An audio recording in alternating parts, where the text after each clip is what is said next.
Good morning student. Shri Ganesh college of education में आपका स्वागत है ऑनलाइन क्लास में। आज बीएड के सेकेंड क्लास है जिसमें हम डिस्कस करेंगे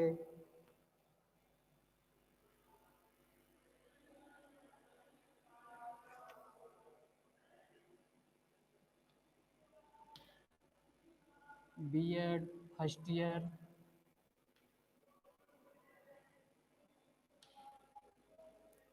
आज का टॉपिक है अधिगम के नियम।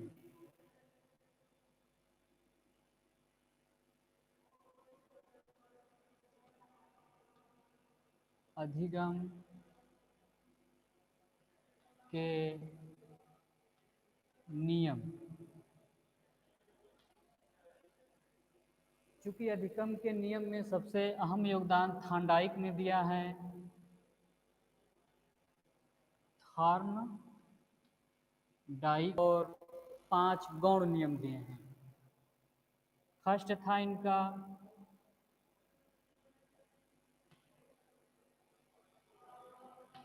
Primary rule,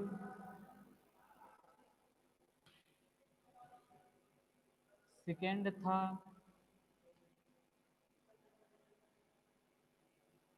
secondary rules. इसमें इन्होंने 3 नियम बताए और इसमें 5 नियम बताए। प्राथमिक में 5 नियम, 3 नियम हैं जिसे मुख्य नियम कहते हैं। पहला है तत्परता। तत्परता का नियम।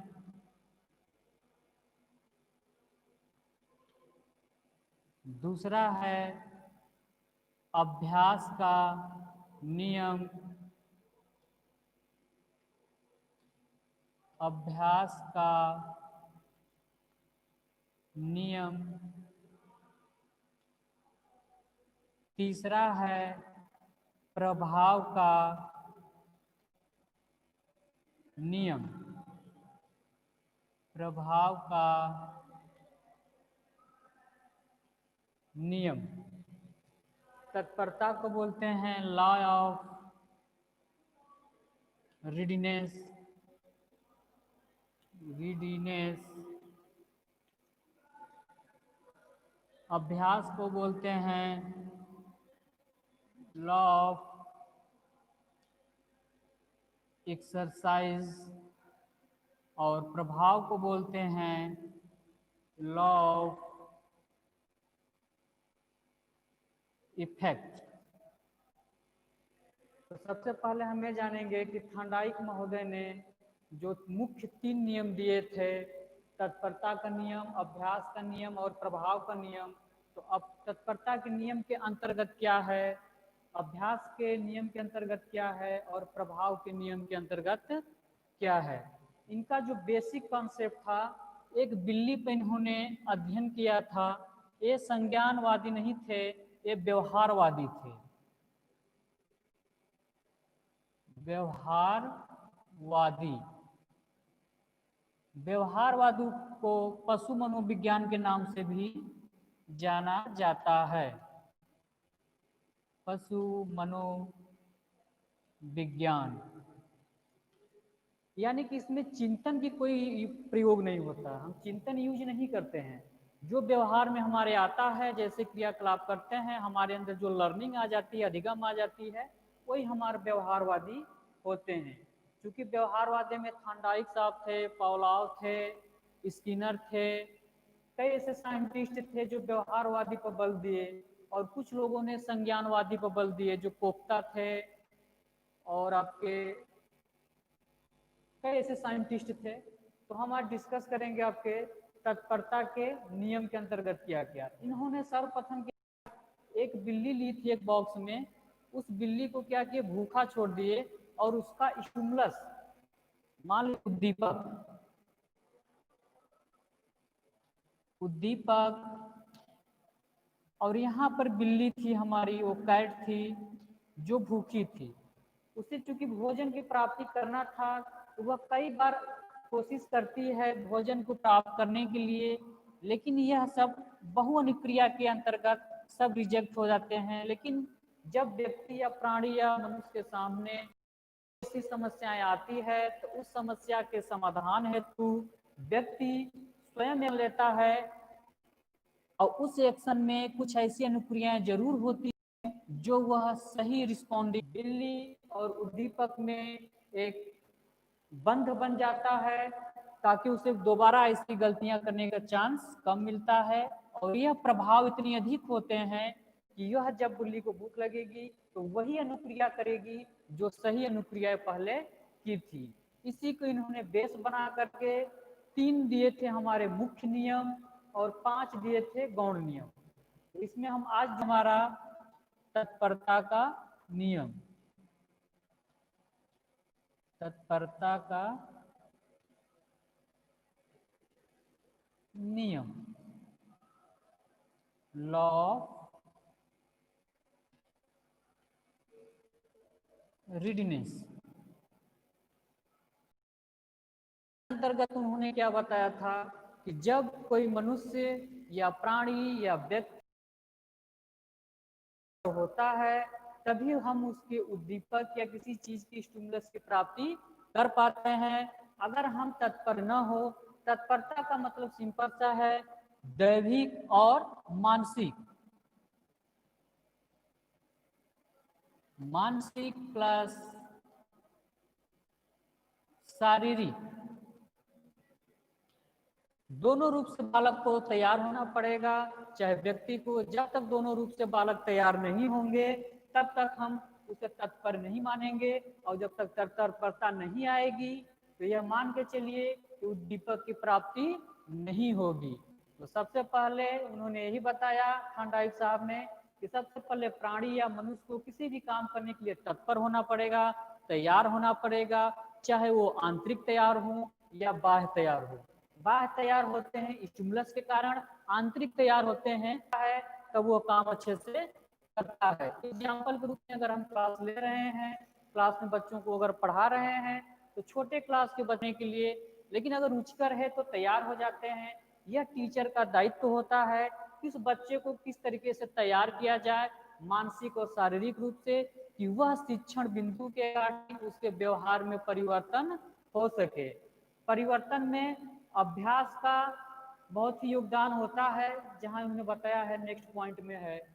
तो तत्परता का सिंपल सा कॉन्सेप्ट है व्यक्ति या प्राणी को मानसिक और शारीरिक रूप से तैयार करना, जो टीचर का दायित्व होता है वह तैयार कर लें, तब वो अगले काम पर हम नेक्स्ट पॉइंट पर चलेंगे।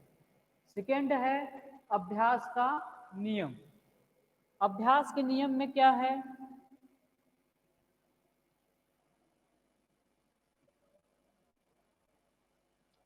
अभ्यास के नियम, अभ्यास के नियम के अंतर्गत ये होता है कि जब व्यक्ति या प्राणी कोई काम करने के लिए तैयार हो गया है मानसिक और शारीरिक रूप से, तो वह अब उस काम के प्रति क्या करेगा? अभ्यास करेगा, प्रैक्टिस करेगा।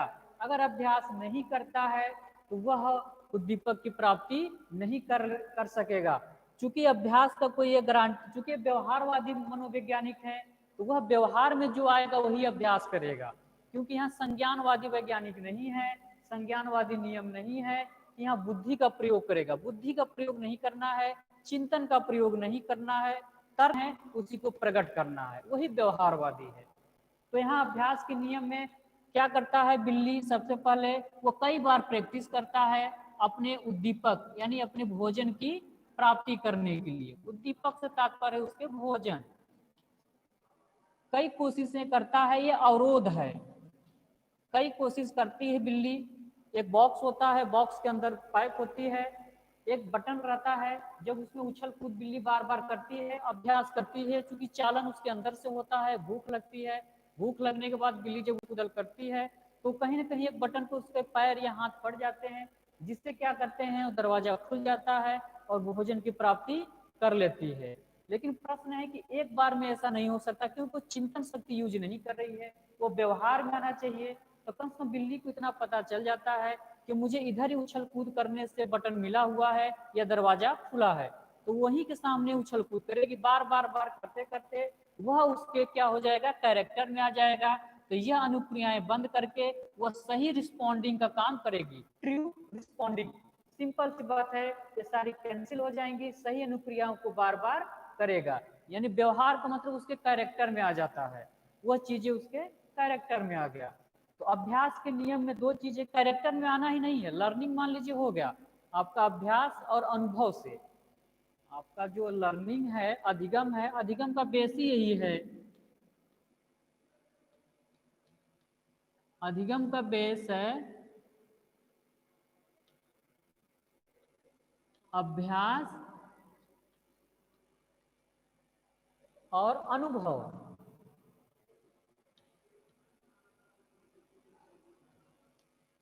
अभ्यास और अनुभव यानी व्यक्ति अधिगम तभी माना जाएगा जब व्यक्ति उसके प्रति अभ्यास किया हो और उस अनुभव से नई नई चीजें लगातार सीखता हो। उसके परिणाम स्वरूप व्यक्ति व्यवहार में जो परिवर्तन होगा वही अधिगम होगा। यहाँ पर क्या है, व्यवहारवादी के अंतर्गत अभ्यास के नियम, माना कि बिल्ली ने एक बार में सही अनुक्रिया करके अपने उद्दीपक को प्राप्ति कर ली, लेकिन कोई भी गारंटी नहीं है कि उसके व्यवहार में होगा। इसमें दो आता है, प्रयोग का नियम, प्रयोग का नियम, और दूसरा आता है अनुप्रयोग का नियम। अनुप्रयोग का नियम ये है लॉ ऑफ यूज और लॉ ऑफ डिसयूज। ये है लॉ ऑफ यूज, ये है लॉ ऑफ डिसयूज। यानी उसके प्रति, किसके प्रति, उद्दीपक के प्रति वह क्या किया है, रिस्पॉन्डिंग किया है, अनुक्रिया किया है, लेकिन वह अभ्यास, अगर अभ्यास निरंतर नहीं करता है, छोड़ देता है। प्रयोग का नियम से यही तात्पर्य है कि वह बालक या वह व्यक्ति बार बार अभ्यास, कंप्यूटर देखने की आवश्यकता नहीं है, वो बटन ऐसे दबाते चले जाएंगे, ABCDPQR ऑटोमेटिक आ, जो भी नाम टाइप करना चाहते हैं वो ऑटोमेटिक आ जाएगा। लेकिन वह प्रयोग अगर काफी लंबे समय तक छोड़ दिया जाए तो फिर उनको खोजने में प्रॉब्लम होगी कि क कहाँ है, ABC कहाँ है, तो कीबोर्ड पे खोजने लगेंगे। तो वह हमारा अधिगम नहीं होगा जब तक कैरेक्टर में उसके पूरी तरीके से नहीं हो। अभ्यास के नियम से सिंपल सा तात्पर्य है कि जो चीजें व्यक्ति उसके व्यवहार में है वह प्रयोग लगातार करते रहे, तब वो हमारा क्या होगा, अधिगम होगा। और अनुप्रयोग का नियम है कि एक लंबे समय के बाद चीजें छोड़ देते हैं तो ये पता चलता है कि हमें करना क्या है, क्लियर ही नहीं हो पाती है। तो यह क्या हो जाता है, विस्मृत हो जाता है। हमारी स्मृति से क्या हो जाता है, विस्मृत हो जाता है, यह स्मृत रहता है। इसकी मेमोरी स्ट्रांग नहीं हो पाती है, इसकी मेमोरी स्ट्रांग हो जाती है। इसमें होता है, इसमें तीन चीज आते हैं, एक आपका चेतन, अवचेतन, अर्धचेतन। तो ये जो चीजें होती हैं कहाँ चली जाती हैं, अवचेतन में, अनकॉन्शियस माइंड में। जब ये अनकॉन्शियस माइंड में चली जाती हैं तो वह चीजें क्या होती है, हमें याद ही नहीं आती जब तक उपयुक्त उद्दीपक हमारे सामने नहीं आता है।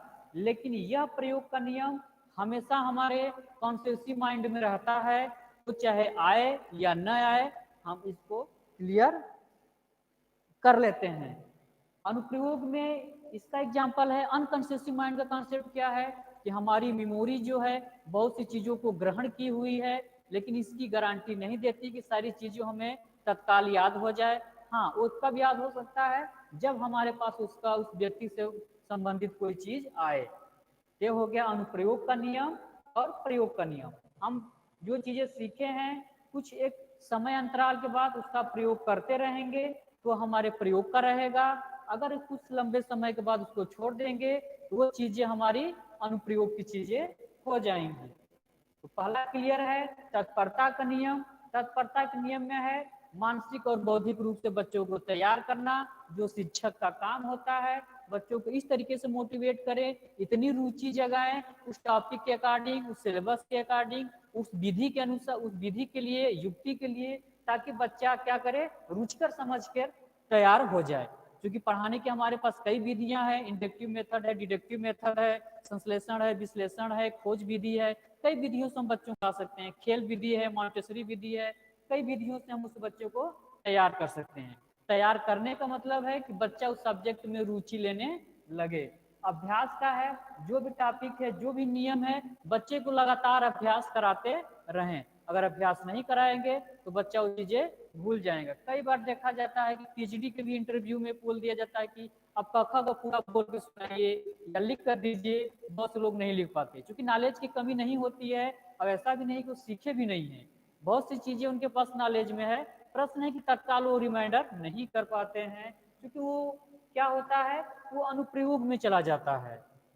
कई बार ऐसी ट्रेनिंग पीरियड में भी आती है कि क ख ग घ लिखने के लिए दे देते हैं कि मात्रा स्वर लिख के दिखाइए, नहीं लिख पाते हैं। नॉलेज तो है, बस अभ्यास नहीं है। यहाँ पर डिफरेंट है, ये हमारे लर्निंग के अंतर्गत है। नेक्स्ट है प्रभाव का नियम। पहला हो गया तत्परता का नियम, दूसरा है अभ्यास का नियम, तीसरा है प्रभाव का नियम। प्रभाव का नियम से तात्पर्य सिंपल सा है, जब व्यक्ति या मनुष्य किसी भी उद्दीपक या किसी समस्या के समाधान हेतु रिस्पॉन्डिंग करता है, अनुक्रिया करता है, वह अनुक्रिया का सुखद अनुभव प्राप्त होता है, तो उसके कैरेक्टर में एक प्रभाव नियुक्त करता है। बार बार उसी अनुक्रिया या उन्हीं लोगों से मिलना चाहेगा जहां से उसे सुखद की प्राप्ति हुई है। जैसे एग्जाम्पल के तौर पर इस बिल्ली पर क्या किया है, ये इसको सुखद भूख लगी थी, कई बार उछल कूद की, कोई प्राप्ति नहीं हुई, सुखद अनुभव नहीं हुआ। इसका नाम इसीलिए इन्होंने रखा है try and error method. Try and error, इनके थ्योरी का नाम ही था ट्राई एंड इरर, यानी प्रयत्न और भूल का सिद्धांत। यानी कि प्रयत्न करिए और भूल जाइए। ये पशु में ही हो सकता है, मनुष्य में भी हो सकता है। तो इनका यही कॉन्सेप्ट था। तो बिल्ली क्या करती है, बार बार वो काम करती है, यह प्रयत्न को भूल करके यह जो सही अनुक्रिया है, इसके जो प्रभाव उसके मस्तिष्क पर पड़ता है या मनुष्य के मस्तिष्क पर पड़ता है, तो चीजें बार बार करना चाहेगा, उसके वो कैरेक्टर में हो जाएगा। थॉर्नडाइक महोदय ने व्यवहारवादी पशु मनोविज्ञान से संबंधित था, जिसमें 3 मुख्य नियम दिए थे, तत्परता का नियम, अभ्यास का नियम, प्रभाव का नियम। नेक्स्ट है, उन्होंने 5 गौण नियम दिए थे।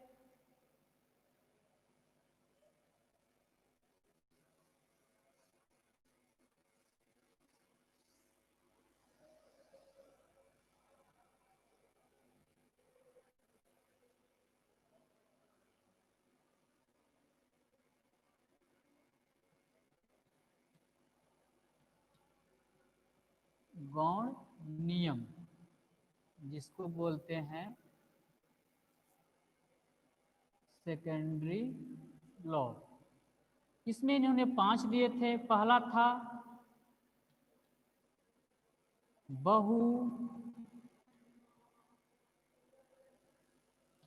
अनुक्रिया, बहु अनुक्रिया का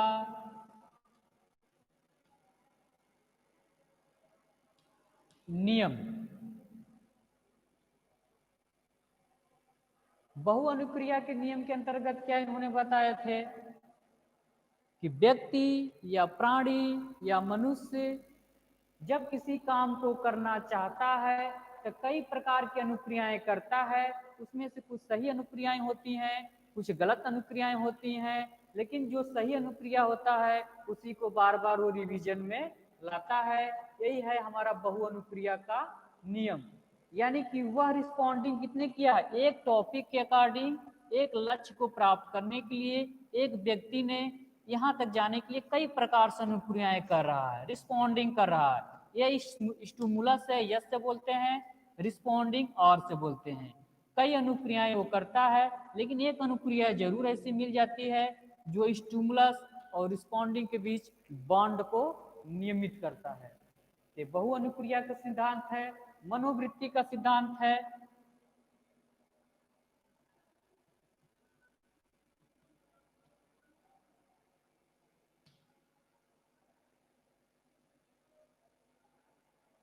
इसमें इसका एटीट्यूड से तात्पर्य है कि हमारी नजरिया किसी पॉइंट के प्रति कैसा है। हम लक्ष्य निर्धारित कर लेते हैं, कोई प्रॉब्लम नहीं है, लेकिन हम जो लक्ष्य निर्धारित किए हैं वह लक्ष्य किसी को देख कर किए हैं, किसी को सुन कर किए हैं, कि उसे सच में पाने के लिए हमारे अंदर से जिज्ञासाएं उत्पन्न हुई है।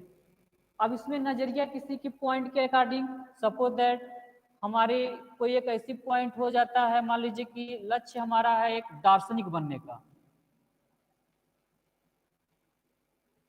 एक फिलोसफर बनने का हमारा लक्ष्य है। ये एक व्यक्ति है, अब यहाँ पर हमारे हजारों व्यक्ति हैं, अब उनकी नजरिया है वह उन पर डिपेंड करता है। बहुत से लोग बुरी चीजों में भी अच्छी चीजें खोजकर सफल हो जाते हैं, बहुत से लोग अच्छी चीजों में भी बुरी चीजें खोज कर बैठ जाते हैं। टैलेंट होता है लेकिन बुराई से मानते नहीं है, उनका कैरेक्टर होता है कमियों को ढूंढना। हमेशा गलत नजरिया नहीं रखना चाहिए आपका। जब तक आप सही नजरिया किसी बिंदु के प्रति नहीं रखेंगे, आप उसमें सफल होने का आपका चांस बिल्कुल नहीं है। निगेटिव माइंड में जाएगी, फ्रस्ट्रेशन जाएगा, तनाव होगा, ब्लड प्रेशर हाई होगी। खोजना है, लक्ष्य बनाया ऐसी चीजें, उसमें हम जरिया है हम किसके प्रति क्या सोचते हैं। सपोज दैट ये बिल्ली थी, अब बिल्ली ने एक बार दो बार प्रयत्न किया, अगर भोजन नहीं मिला तो चाहती कि छोड़ो हमको भोजन नहीं मिल रहा है, हम क्या करेंगे, भूखे ही मर जाएंगे। वो बॉक्स के अंदर रह सकती थी, लेकिन बिल्ली ने ऐसा नहीं किया। उसके मन में, उसके मस्तिष्क में एक पॉजिटिव थिंकिंग बनी रही थी कि वह एक समय जरूर ऐसा आएगा जब वो लक्ष्य की प्राप्ति कर लेगी, और वह कंटिन्यूटी करती रही, कंटिन्यूटी प्रयास करती रही, रिस्पॉन्डिंग करती रही, और उसके प्रति क्या क्या उसने भोजन की प्राप्ति हो गई। नेक्स्ट है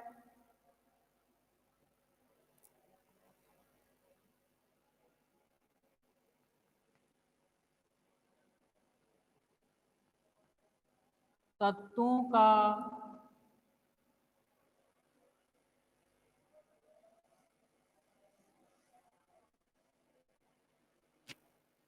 तत्वों का पूर्ण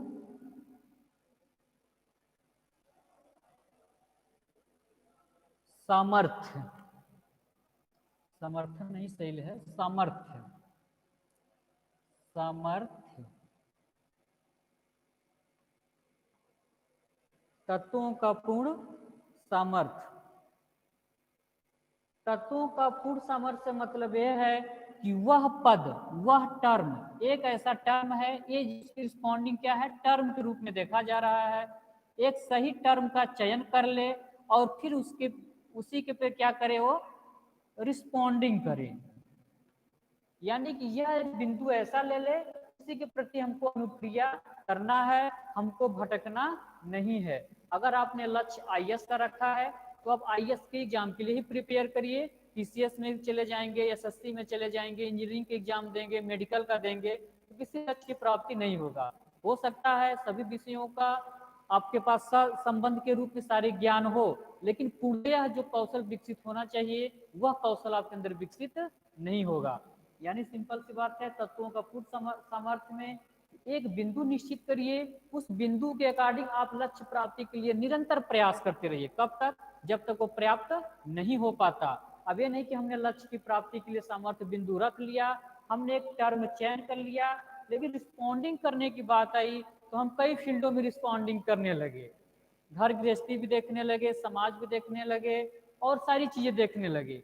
लेकिन आपको सब कुछ देखते हुए मैक्सिमम टाइम फोकस करना है अपने टर्म पर, अपने पद पर, जिसके खिलाफ आपको रिस्पॉन्डिंग करनी है। नेक्स्ट है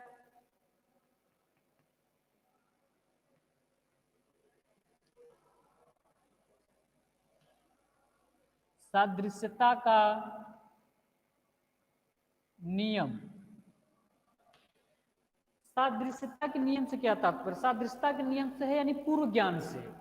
बालक के प्रति पहले पूर्व ज्ञान है, फिर उस पूर्व ज्ञान के अनुसार नए ज्ञान को सीखना ही क्या है, हमारा सादृश्यता है। यानी पूर्व अनुभव, पूर्व नई चीजें को सीखना। बालक क्या करता है, सबसे पहले अगर पूर्व ज्ञान है तो, अगर हमें बालक को एडमिशन लेना है, बहुत से लोग आते हैं एडमिशन की प्रक्रियाओं में तो बोलते हैं सर या मैडम या जो भी है कि हमारे बच्चे का कक्षा 3 में एडमिशन करा लीजिए, 3rd स्टैंडर्ड 4th स्टैंडर्ड, लेकिन वहाँ पर टेस्ट होता है, चेक होता है कि पूर्व ज्ञान है कि नहीं, प्रीवियस नॉलेज बच्चे के अंदर कितना है। प्रीवियस नॉलेज नहीं रहेगा, बच्चा ABCD नहीं पढ़ रहा है, आप 1 2 में एडमिशन करा दे रहे हैं, तो बच्चे के अंदर कितनी लर्निंग होगी? बिल्कुल लर्निंग नहीं होगी, बच्चा कुछ भी नहीं सीख पाएगा। स्टैंडर्डता तो डालता चला जाएगा, लेकिन उसके अंदर ज्ञान नहीं होगा। तो सबसे पहले सादृश्यता का नियम यही बताए कि पूर्व ज्ञान उसके अंदर होना चाहिए। फिर पूर्व ज्ञान उस परिस्थिति के अनुसार दिए हुए परिवेगा। सबसे पहले बालक क्या सीखेगा? ABCD पढ़ेगा, फिर F फॉर एप्पल पढ़ेगा, ऐसे ऐसे करके एक क्रम में जुड़ा होता है। क्रमबद्ध नॉलेज जो होते हैं, क्रमों से जुड़ा हो। और आगे इसमें है नई नई चीजें को सीखना, यानी यह चीजें किस पर आ जाएंगे? प्रयत्न। हमेशा अभ्यास करेगा बालक, क्या करेगा? उसके प्रति कंटिन्यूटी अभ्यास करेगा और फिर एक्सरसाइज करेगा, अनुभव होगा, तो वह नई नई पुरानी तकनीकों से नई चीजें सीख लेगा। एक एग्जाम्पल के तौर में और हम लेते हैं यहाँ पे, जैसे कोई अगर साइकिल चलाना अगर सीख रहा है, तो छोटी छोटी साइकिल चलाने के लिए सबसे पहले उसके पॉडिल देखना पड़ेगा, है ना। कई तरीके से चीजों को सीखकर वो चला पाएगा। ये इसमें लर्निंग में होता है, 3 प्रकार के होते हैं। एक क्षैतिज होता है, हॉरिजॉन्टल, एक वर्टिकल, एक जीरो ट्रांसफॉर्मेशन। तो इसमें क्या है? आपका एक क्षैतिज है, यानी एक कड़ी से दूसरे कड़ी में चल रहे हैं, तो वो है इसको हॉरिजॉन्टल लर्निंग। हॉरिजॉन्टल लर्निंग में क्या है? अगर आप मोटरसाइकिल चला रहे हैं, तो साइकिल चलाने में कोई प्रॉब्लम, तो हिंदी पढ़ते हैं उसको इतिहास पढ़ने में कोई प्रॉब्लम नहीं, जो मैथ पढ़ते हैं उनको फिजिक्स पढ़ने में कोई प्रॉब्लम नहीं। ये हॉरिजॉन्टल लर्निंग की तरह ट्रांसफर होते हैं, यानी कि इसका विषयों के साथ सहसंबंध, को रिलेशन लगा रहता है। यही हमारा है सादृश्यता का नियम। और एक 5वां है साहचर्य का नियम। साहचर्य का नियम, साहचर्य के नियम के अंतर्गत क्या आता है? साहचर्य के नियम के अंतर्गत आता है पूर्व में सीखी गई ज्ञान और नए ज्ञान में सामंजस्य बैठाना। ये नहीं कि पूर्व डिसबैलेंस हो जाए। हम जो पुराने ज्ञान हैं, पूर्व अनुभव, पूर्व ज्ञान और नई ज्ञान में क्या करना है? सामंजस्य कर लेना। यानी बालक ने जो पुरानी ज्ञान सीखा है, उसी के अनुसार नए ज्ञान सीख रहा है कि अपने पॉइंट से क्या हो गया है? विक्षेपित हो गया है, डाइवर्ट हो गया है। तो साहचर्य के नियम के अंतर्गत पूर्व ज्ञान नई ज्ञान में अगर सामंजस्य बैठा ले, देखिए बीएड की ट्रेनिंग में सबसे बड़ा पॉइंट है एडजस्टमेंट। आपको हर एक परिस्थिति में समायोजन करना सीखना पड़ेगा। समायोजन क्या होती है? वह परिस्थिति, वह स्थिति जिसमें अपनी आवश्यकताओं की पूर्ति हो जाए और हमें कभी मानसिक द्वंद्व उत्पन्न न होने पाए। अगर मानसिक द्वंद्व उत्पन्न हो पाएगा, हो गया आपको, तो वह शिक्षण, वह अभ्यास, वह विधि, वह समाज, वह संस्कृति, वह देश, वह वर्ग, वह समुदाय आपके लिए किसी काम की नहीं है। आप अंदर अंदर ही चिंतित रहेंगे। तो सुखी मन का एक और ये लक्ष्य है कि आपको एडजस्टमेंट करके चलना पड़ेगा, चेहरा भी खुश रहेगा। तो साहचर्य के नियम के अंतर्गत पूर्व ज्ञान नए ज्ञान में सामंजस्य बैठा ले और उसको मानसिक द्वंद्व उत्पन्न न होने पाए। यानी कि बच्चों को जो चीजें हम पढ़ाए हैं, अगला ज्ञान इस प्रकार से दें, इस विधि द्वारा दें, इस युक्ति द्वारा दें, इस प्रविधि द्वारा दें कि वह ज्ञान नए ज्ञान में जोड़ने में उसको मानसिक द्वंद्व की उत्पत्ति न हो, आसानी से वो सीख ले। चाहे आप मॉन्टेसरी विधि से सिखाइए, चाहे आप आगमन विधि से सिखाइए, या निगमन विधि से सिखाइए, या संश्लेषण विधि से सिखाइए, या विश्लेषण विधि से सिखाइए, आप किसी भी विधि का यूज कर सकते हैं। बच्चा बहुत टैलेंट है तो खोज विधि यूज करिए। यह हो गया हमारा 5, जो थॉर्नडाइक साहब ने एक बिल्ली पर प्रयोग करके 5 नियम निकाले थे। तत्परता का नियम से तात्पर्य है कि उससे तैयार होना, फिर उस जो तैयार हो जाएगा उस पॉइंट पर अभ्यास करेगा, और अभ्यास करने के बाद उसी का क्या, उसके कैरेक्टर में प्रभाव हो जाएगा। फिर ये बताए थे गौण नियम में 5 थे, ये 3 थे मुख्य नियम थे, 3 हमारे मुख्य नियम थे, और 5 गुण बहु अनुक्रिया के नियम से तात्पर्य कई बार अनुक्रिया करता है अपने लक्ष्य की प्राप्ति के लिए। मनोवृत्ति का मतलब है नजरिया से है कि किसी बिंदु को किस नजरिया से देखता है, पॉजिटिव नजरिया से देखता है कि निगेटिव नजरिया से देखता है। आप सदैव किसी भी पॉइंट को पॉजिटिव नजरिया से देखें, उसमें जरूर आपको सक्सेस मिलेगी। निगेटिव देखने का मतलब है कहीं आपको हथियार डाल देना, हार मान लेना। तत्वों का पूर्ण सामर्थ्य मतलब है उसके पद से है कि कौन सा पद चयन किया है, उसी पद को फोकस करके कंटिन्यू काम करे।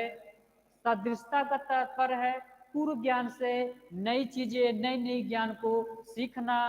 और हमारा साहचर्य का नियम कहता है कि पूर्व ज्ञान और नई ज्ञान में सामंजस्य बैठा लेना ही हमारा है साहचर्य। तो अधिगम के नियम में ये 3 हो गए, ये 5 हो गए। ये टॉपिक कंप्लीट करते हैं। नेक्स्ट है, इसमें कुछ फैक्टर होते हैं, कारक होते हैं कि सीखने में कौन कौन ऐसे फैक्टर हैं, कारक हैं जो व्यक्ति के व्यवहार में क्या करते हैं, प्रभाव डालते हैं। तो हमें उन कारक के बारे में थोड़ा सा डिस्कस कर लेना चाहिए। कारक में है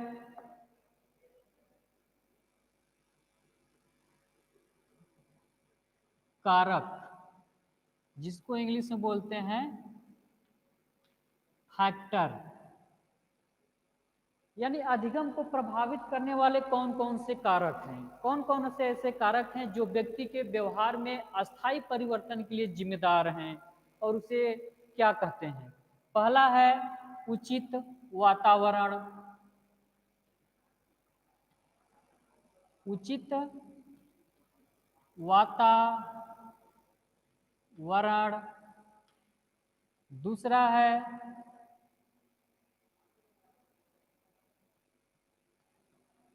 शिक्षक संबंधित कारक।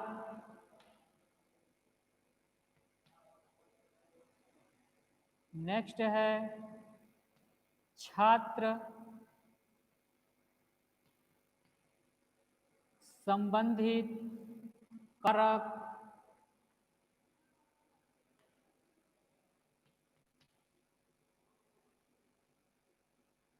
नेक्स्ट है विद्यालय संबंधित कारक।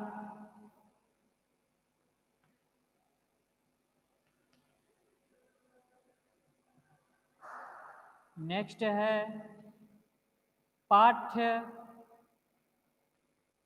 पुस्तक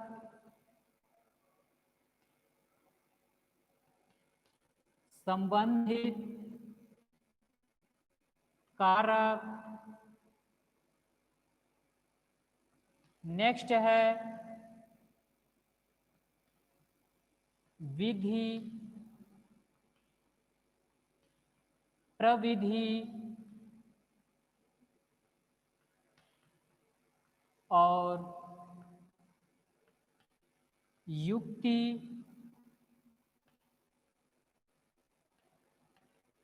संबंधित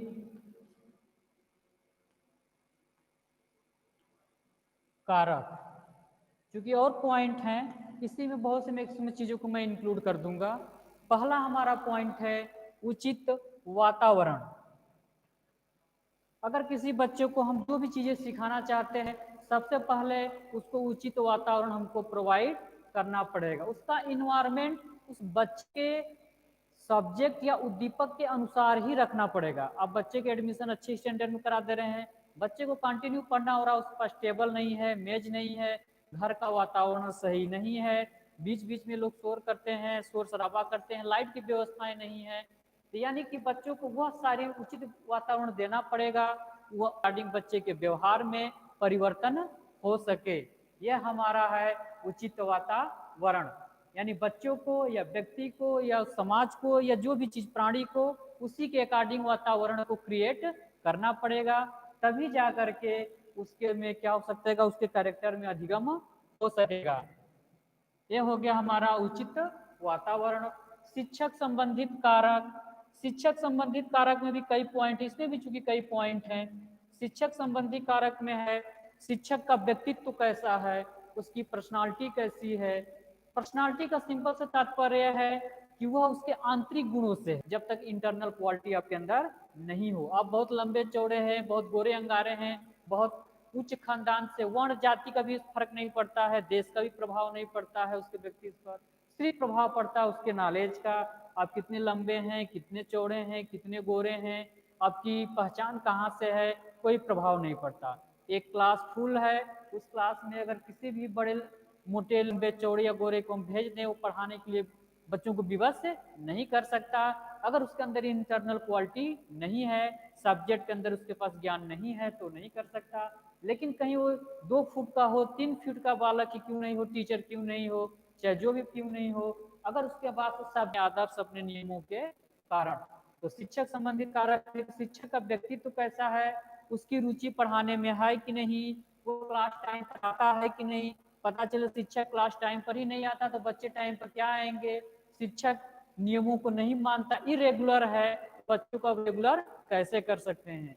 जब तक यह शिक्षक के अंदर सारे शिक्षक की चूंकि गुणवत्ता में बहुत से गुण हैं, वह गुण पूरे गुण अगर रहेगा शिक्षक के अंदर, तभी हम बच्चों को क्या कर सकते हैं, अधिगम करा सकते हैं। आपको समय पर आना होगा, आपका ड्रेस कोड क्या है, पढ़ाने की स्टाइल क्या है, आप कौन सी विधि यूज करते हैं, शिक्षक को विधियों का ज्ञान है कि नहीं है, क्या वो सच बच्चों को मोटिवेट कर पाते हैं, क्या वो विधि भी कर पाते हैं, कई डाइवर्ट तरीके से क्या वो पढ़ा पाते हैं। अगर नहीं पढ़ा पाते तो बच्चों के अंदर वह लर्निंग नहीं ला पाएंगे, न बच्चों को कुछ सिखा पाएंगे। तो सबसे बड़ा कारक शिक्षक ही होता है। कुछ शिक्षक ऐसे होते हैं, कुछ बच्चों को क्या डांट करके, सपोज दैट उनके यहाँ घरेलू प्रॉब्लम है, कई समस्याएं शुरू कर देता है, डरना शुरू कर देता है, कि फिर प्रॉब्लम ही प्रॉब्लम होने लगती है। तो ऐसे ही बच्चे कुछ समायोजित हो जाते हैं, समाज के लिए अभिशाप हो। जो बच्चे के अंदर ऐसी क्वालिटी विकसित की, अगर आप चाहते तो उस बच्चे में बहुत अच्छा नहीं, उस सामाजिक गुणों को डेवलप कर सकते थे। छात्र संबंधित कारक, छात्र संबंधित कारक में सबसे पहले है क्या छात्र परिपक्व है कि नहीं। परिपक्वता देखिए सबसे इंपॉर्टेंट है। अगर परिपक्व आप नहीं है उस छात्र के अनुसार, उस टॉपिक के अनुसार, तो आपको लर्निंग नहीं हो पाएगी।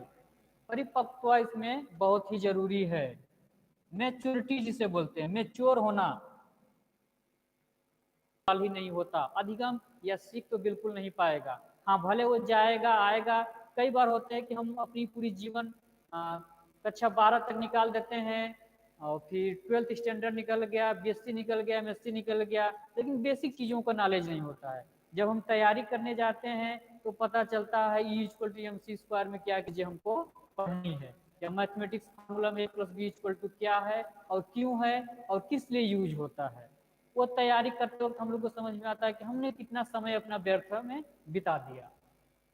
तो छात्र संबंधित कारक में है सबसे पहले छात्र का परिपक्व होना, छात्र की उम्र क्या है, उसकी आयु क्या है, उसकी बुद्धि लब्धि क्या है, क्या सीखने की बुद्धि है, क्या छात्र विशिष्ट बालक के अंतर्गत तो नहीं आ रहा है, छात्रों में प्रतिभाशाली है कि मंद बुद्धि का है, कि शारीरिक विकलांगता है, कि कहीं उसको चोट लगी है। एक एग्जाम्पल यहाँ पर लेंगे हम छात्र संबंधित कारक में। अगर बच्चे को भूख लगी हो या उसके कहीं चोट लगी हो तो उसका 100% दिमाग उसी चोट पर जाएगा, उसी भूख पर जाएगा। आप पर तो बिल्कुल नहीं जाएगा कि आप क्या पढ़ा रहे हैं, आपका क्लास भी ओवर हो जाएगा, बच्चा सीख भी नहीं पाएगा। तो छात्र संबंधित में ये सारी चीजों को ध्यान रखना पड़ेगा। नेक्स्ट है हल पहल है, तो वहाँ क्या होगा कि गाड़ियां आएंगे और बच्चों को छोटा दिमाग है कि थोड़ा खेल में रुचि अधिक का कारण जहाँ बच्चे और अध्यापक के बीच में किसी पॉइंट के, किसी टॉपिक के अकॉर्डिंग अंतः क्रिया हो सके, इंटरनल ट्रांसफॉर्मेशन ऑफ नॉलेज, यानी कि उससे अंतः क्रिया का नॉलेज इस तरीके से हो सके कि बच्चे के अंदर लर्निंग हो सके। तो सबसे मोस्ट इंपॉर्टेंट है कि हम विद्यालय का निर्माण कहाँ कर रहे हैं। कारक पाठ्य पुस्तक संबंधित कारक में NCF 2005 चूंकि तो और नई शिक्षा नीति बन गई है, तो इसमें हमेशा हमारे शिक्षाविद हैं जो विश्वविद्यालय से हैं या रिटायरमेंट टीचर हैं, हमेशा ये ध्यान देते हैं कि कौन से बच्चों को कौन सी शिक्षा देनी चाहिए और किस विधि द्वारा पढ़ाया जाए जो वह बच्चे के अंदर अधिगम हो सके। अगर हिंदी साहित्य हो गया, मैथमेटिक्स, फिजिक्स या केमिस्ट्री कई बार देखने में हो जाए ताकि बच्चे अच्छे से समझ पाए। कई बार ऐसे होते हैं कि छोटी भी चीजों को इंग्लिश में या अदर वर्ड में लिख दिया जाता है, तो गांव के रहने वाले या वैसे माहौल के रहने वाले बच्चे तो बिल्कुल नहीं समझ पाते हैं, और जब उन्हें क्षेत्रीय भाषा में बताए जाते हैं बोलते हैं तो मतलब पहले से जाके विधि, प्रविधि और युक्ति का काम है, ताकि बच्चों में वह क्यूरियोसिटी, वह दिमाग लगाएंगे, सोचेंगे, ये वह ना ले जिसके प्रति बच्चे जिज्ञासु हो सके, उनके अंदर उत्तेजना पैदा हो सके और बच्चे प्रश्न कर सके। तो विधि। और नेक्स्ट है हमारा अधिगम के वेल। पहले इन्होंने बोला अधिग्रहण सीखना,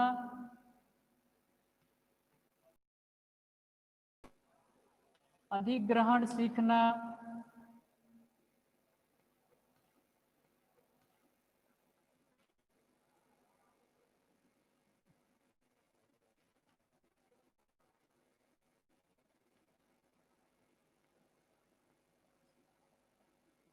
दो मिनट हो लगेगा।